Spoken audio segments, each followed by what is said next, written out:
At the Brooklyn Public Library in Greenpoint, New York City Mayor-elect Zohran Mamdani unveiled two major hires for his transition team. Jahmila Edwards was appointed Director of Intergovernmental Affairs, overseeing coordination with state and federal partners.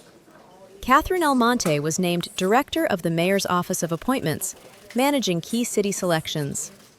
The announcement came on December 17th, 2025, during Mamdani's public address.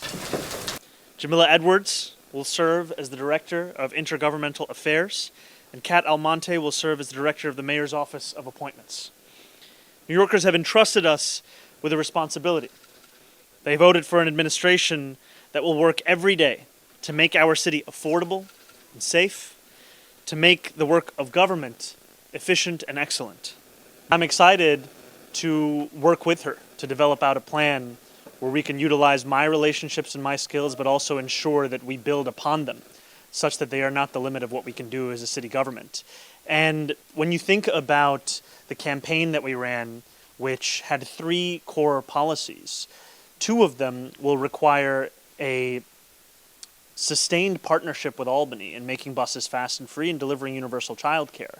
And the relationships that we will develop in Albany will be critical to the success. The relationships we will develop at the City Council will be critical to the success of day-to-day ensuring that we are delivering for this city. And also, as Jahmila said, the relationships that we will build not only with our congressional delegation, but with Washington, D.C., will also be a core part of ensuring that no longer are we debating which New Yorkers will be priced out, but that we are actually bringing an end to all of it. I thought I was going to be the 111th. I think the city's Department of Records tweeted out, in fact, that I will be the 112th.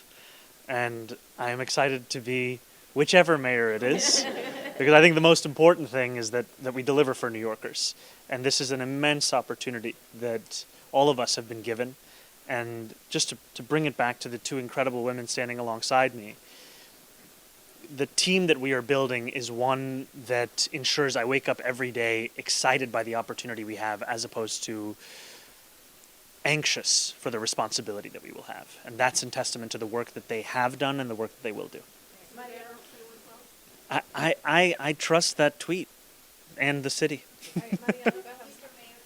Okay, I'll answer that first and then I'll let you go through. These are the decisions that we have made thus far. We will be making additional personnel decisions, whether in terms of hires or retention in the days and weeks to come. We will be sure to share all of them with you.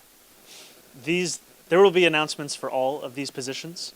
I have to say that a critical part of our work is going to be the building of a coalition. We showed that over the course of the campaign. That work has to continue. And in Jahmila's resume and in her experience, it's not just her ability to win with the coalition that she starts with. It's her ability to build a coalition that can actually achieve the goal of that work. And that's going to be critical, whether to the specific examples I gave or just in the larger vision of delivering for New Yorkers. Well, I can say that, I'll give Jahmila at least one day before asking her to jump in. My focus at large is on building as much housing as possible across the city, and I will stay in conversation with the council on these pieces of legislation as well as others. I think we have to make sure that this is a city that New Yorkers are not priced out of, and ensuring that the housing that's built is affordable is key to that. You're a little bit behind pace-wise if you compare your transition to Mayor Adams 4 years ago. We had a number of deputy mayors at this point, other top leaders. There's some tactile positions like sanitation, DOB that New Yorkers interact with. I was not able to catch the game last night, but I was incredibly excited to see the results, and I'm hopeful, as every New Yorker is hopeful every year, that this is the year that there will be a banner in June. Yes. Well, I don't know. That's to me that's New Jersey, but I'm gonna have to clean that up tomorrow. All right, sorry. I want to be honest. I'm a Knicks fan, and I feel confident about the team that we're putting together, and also confident in the knowledge that these are not the sole announcements that we're making this week, and that we are now going to be building out a team that New Yorkers will see being the ones who will help to make the decisions that will shape their lives and their ability to afford to live in the city. Fine by day one to be running I mean, that's Yes. the bottom line, Yes. right? Fine day one. I was thinking about it in days, but last night I met with a number of taxi workers, and a driver came up to me and he said, "You have 360 hours remaining." So I'm now thinking of it in terms of hours as well. We are going to continue to take care of every single person that calls the city home. We're going to ensure that we deliver excellent city services across the city. And we're also going to ensure that we are holding ourselves accountable to that commitment. And that's something that is a large part of the team that we're putting together. We're preparing for that which we already know of, and a team that can handle that which we cannot even predict. You know, I'm already thankful to have spent some time with a few Jewish New Yorkers to celebrate Hanukkah. Happy Hanukkah. And I look forward to additional opportunities to do so, because I think, as you said, our threshold cannot just be that of protection and of safety. There also has to be the importance of celebration and a true feeling of belonging. And that's something that I intend to fulfill for Jewish New Yorkers and for every New Yorker. And you have a second question? I continue to discourage the use of that phrase, a phrase that I do not use myself.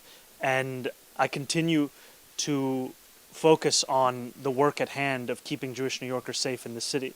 The other day, I met a Jewish New Yorker who had members of his own family killed in the horrific anti-Semitic act of terror in Australia. And he shared with me the moments where he found out, and the pain and the sorrow that he lives with, and the tears that he was coming to almost at a minute-by-minute basis of sharing this with me. And this is not an abstract fear. There are many New Yorkers who are intimately connected to those who were killed, and many who feel that fear themselves each and every day. And my job is to ensure that we deliver a city that is safe and a city where they belong. And I have been in constant communication with Commissioner Tisch to ensure that we are doing so not only in the daily actions that are taken, but also in the medium and the long term. Thank you, Jake. Hey. Oh, please. The Greens judge recently ordered users to whip out a half-ton bike lane on 31st Street. He personally said he felt unsafe riding there. Yes. Are you going to appeal this judgment, or what do you make of this judge ordering the bike lane? I think it's very disappointing, frankly.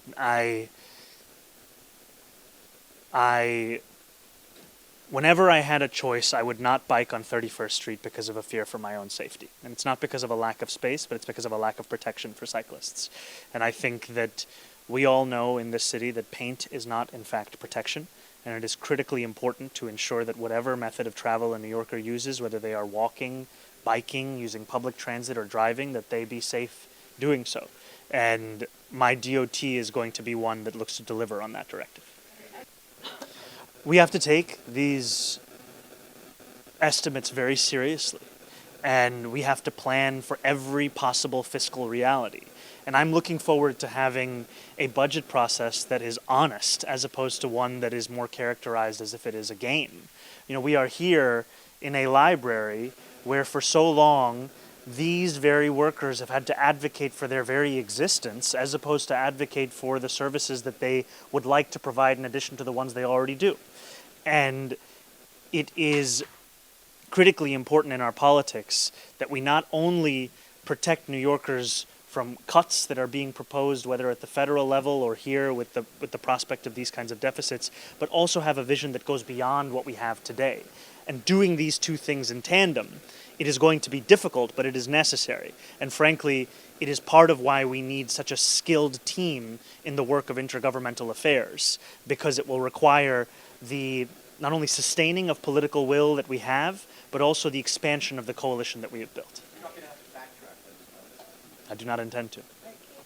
Will I commit at the start of the budget? Yeah, I mean, to avoid the usual budget dance, Yeah. which you alluded to, and even in spite of projected budget deficits. We're not going to be doing a dance around things that are critically important to New Yorkers. If there is something that we believe in, we will make that clear in our own preliminary, and we will be making announcements soon on our approach to the budget at large. So you can't commit to the, I know it was a campaign promise, but half the 1% to all three libraries. Oh, yes. Yeah.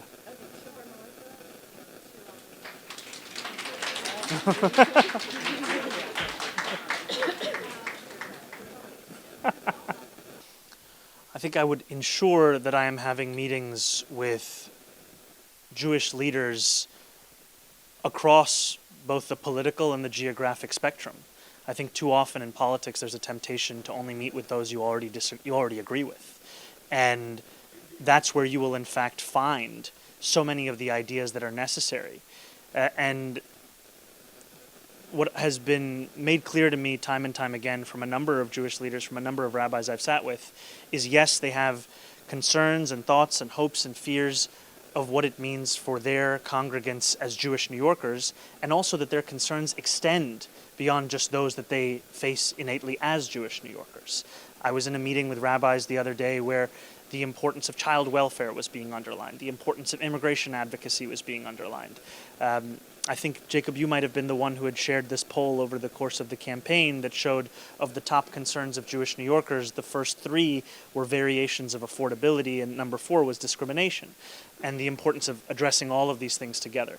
I think the hallmark of my administration is that we will continue to listen to people who call this city home, no matter their politics, no matter where it is, and to ensure that if they cannot see themselves in my policies or myself, that they will still see themselves in our focus.